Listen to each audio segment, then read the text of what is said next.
In 5 days, 43 lay dead, 1,189 arrested, and thousands more injured.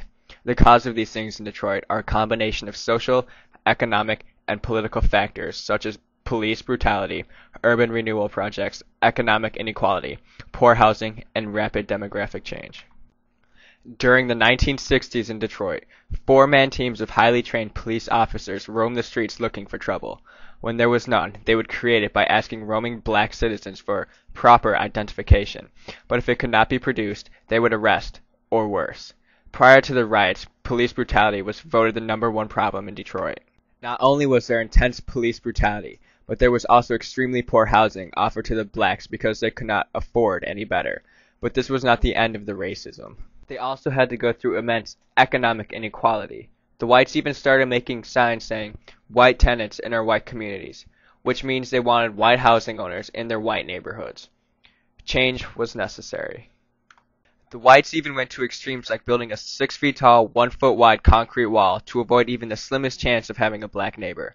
This wall really didn't do anything anyways, because it was not like the blacks could afford the houses where the whites were due to the unaffordable housing just for them. The lack of affordable housing for blacks didn't end at just the prices. Entire neighborhoods were torn down to build freeways that linked suburbans to cities. The neighborhoods that were torn down were mostly black and devastated the homeowners for years to come. All of these things are the major factors that led to this extreme riot, but it was one little event that triggered it all.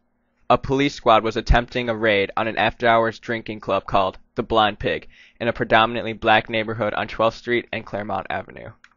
The squad was hoping to round up a few patrons, but were shut down when they barged in on 82 people holding a party for 2 returning Vietnam veterans. Because of the police abuse that had been occurring in Detroit for years, these police officers continued to attempt to arrest everyone on the scene. They were rudely awakened when the citizens of Detroit would no longer stand for it. A crowd gathered around to protest, but when the last police car left, the real riot started. Vandalism, robbery, fire, anything you can think of started to diffuse throughout the city, only to be stopped 5 days later.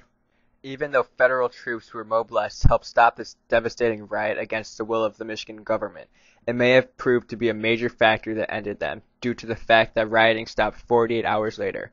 However, we will never know what actually caused them to come to a halt.